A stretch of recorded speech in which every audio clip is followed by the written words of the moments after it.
Just reading लगा लें, और एक बार नहीं, अभी से लेके अप्रैल तक तुम 2-3 बार लगा सकते हो। कुछ बच्चे क्या बोलेंगे कि यार हमको रिवाइज करने में काफी टाइम लग रहा है, तो ये तो बीमारी है, मतलब ये तो तुम्हें खुद ही पता लग रहा है कि ये बीमारी है, तुमने अभी तक ढंग से रिवाइज ही नहीं किया है, इसलिए ज्यादा टाइम लग रहा है। तो इसका इलाज ये थोड़ा है कि हम अपनी बीमारी को इग्नोर करते हैं और बोलें कि रिवाइज ही नहीं करते। तो फिर तो उससे क्या होगा कि हम प्रैक्टिस करेंगे तो वो एफिशिएंट प्रैक्टिस नहीं होगी, इन माय ओपिनियन। तो अगर रिवाइज करने में टाइम लग रहा है तो टाइम लगाओ, this is investment, this is not time wastage. और अगर तुमने एक पहली बार ढंग से रिवाइज करने की साइकिल एक बार ढंग से चला ली, तो उसके बाद सब्सीक्वेंटली अगर तुम रिवाइज करोगे, रिवाइज करने का मतलब मेरे लिए केवल यह है कि एक बार नोट्स पढ़ना, ताकि सारे फॉर्मूले हमारे दिमाग में रहे। कुछ जो भी इंपॉर्टेंट पॉइंट्स होते हैं जो हमें दिमाग में रहना चाहिए, वो यूजुअली टीचर बताते हैं, वो लिखाते हैं, उन चीजों को बस एक बार ब्रश अप कर लें। तो उसके बाद अगर हम सब्सीक्वेंटली दूसरी, तीसरी, फोर्थ बार करेंगे तो हमें टाइम बहुत कम लगेगा। और जिन बच्चों की अच्छी प्रिपरेशन है उन्हें पता होगा कि पेपर से पहले हम 2 घंटे में भी पूरा मैथ रिवाइज करते हैं, तो तब भी रिवीजन होता है। तो पहले बच्चे हमने क्या बोला, जिन्होंने सिलेबस कंप्लीट नहीं हुआ वो सिलेबस कंप्लीट करें। दूसरे टाइप के बच्चे जिनका सिलेबस कंप्लीट हो गया है या जस्ट अभी कंप्लीट हुआ है और अगर ढंग से रिवाइज नहीं किया, तो आई विल से कि नोट्स एक बार पढ़ जाओ। अच्छा, नोट्स में जो बीच बीच में क्वेश्चन आते हैं उनको करने की जरूरत नहीं, उनको करने बैठोगे तो रायता फैल जाएगा, फिर हो सकता है अप्रैल अटेम्प्ट बिल्कुल सिर पे ही आ जाए तुरंत। केवल पढ़ो ताकि हमारी चीजें दिमाग में फ्रेश हो जाए।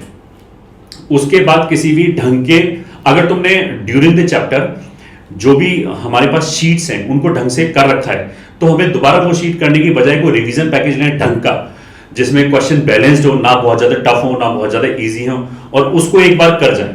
ठीक है, सिस्टमैटिक रहना बहुत ज्यादा जरूरी है।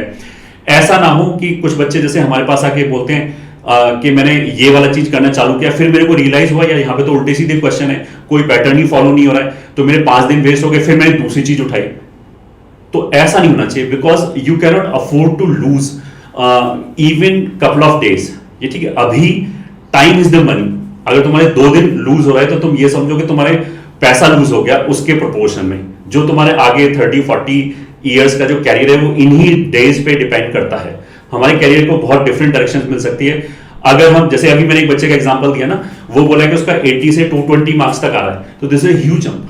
मतलब वो, तुम ये मान सकते हो कि काइंड ऑफ वो क्लर्क से बहुत बड़ा एमएनसी का सीईओ बन गया टाइप्स। और इसलिए जो भी सोर्स हम उठाएं वो ट्रस्टेड सोर्स उठाएं, और एक बार अगर हमने डिसाइड किया मेरे को इसके साथ जाना है, तो कुछ बच्चे क्या क्या करते हैं, उन्होंने करना चालू किया और फिर उन्हें लगता है कि यार मेरे से क्वेश्चन नहीं हो रहे, तो you should try to find out कि तुमसे क्वेश्चन क्यों नहीं हो रहे। तुमने रिवाइज नहीं किया इसलिए नहीं हो रहे, या फिर जो तुमने सोर्स उठाया, जैसे टेलीग्राम वगैरह पे बहुत तरह के मटेरियल उल्टे सीधे पड़े रहते हैं, ये ठीक है, फलाने नोट्स और इसके नोट्स, ऐसा मतलब मैं बोलूंगा अगर ट्रस्टेड सोर्स नहीं है तो ना उठाएं। ये ठीक है, इफ यू कैन अफोर्ड तो ढंग की जगह से ट्रस्टेड सोर्स से ही चीजें उठाएं। मतलब ऐसा नहीं कि बाहर मान लिया जहर बट रहा है और वो बोले कि फ्री में जहर बट रहा है तो मैं जाके ले लूं, चलो फ्री में तो कुछ तो हो गई और फिर मैं खा भी लूं। That does not make any sense. ये तुम्हारा पूरा करियर इसके ऊपर डिपेंड करता है। तो अभी से लेके जो भी ये 30-40 डेज हैं इनको सॉलिडली तैयार करो, और ताकि हमें बाद में ना पछताना पड़े। सबसे बड़ी बात ये होगी। तो रिवाइज करो, नोट्स के थ्रू रिवाइज करो। अगर तुमने शीट्स में अगर जैसे ऐसे कर रखे हैं, मान लिया 30 चैप्टर्स हैं और मैंने बोला कि 25 चैप्टर्स की मैंने मेंस लेवल के क्वेश्चन तो ढंग से किए हुए हैं शीट से, 5 चैप्टर नहीं किए, तो पहले वो 5 चैप्टर करो उसी शीट से। अगर हम बोले कि मैंने सारे शीट के थोड़ा बहुत किया हुआ है, किसी में 20%, किसी में 30%, और अगर तुम्हारी शीट अच्छा है जिससे भी तुम मटेरियल यूज कर रहे हो, तो फिर उसी के वापस उसी को करो, प्रोवाइडेड उनके सोल्यूशन तुम्हारे पास अवेलेबल हो। मतलब इट इज नॉट पॉसिबल इस स्टेज पे आके, because again I will remind you, time is money. मान लिया हमने कोई शीट करना चालू किया और कहीं भी ऑफलाइन या ऑनलाइन पढ़ रहे हो और 10 क्वेश्चन की हमने 3 मान लिया हमारे डाउट आ गए।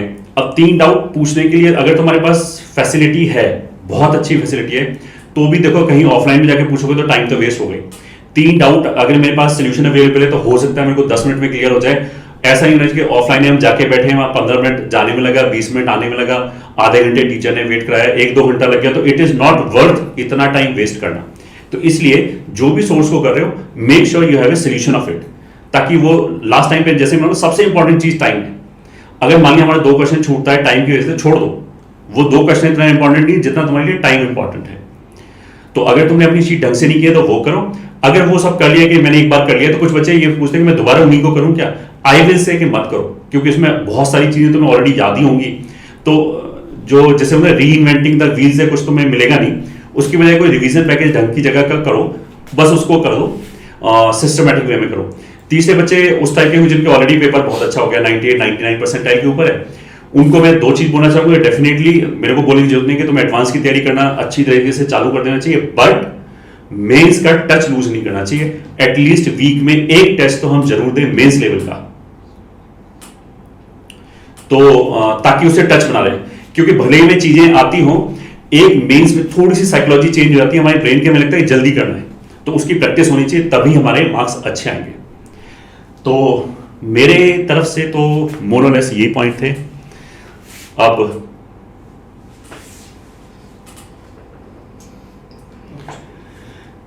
मैं सरों को आमंत्रित करूंगा अपने विचार व्यक्त करने के लिए। केमिस्ट्री वाले सर आ जाए पहले।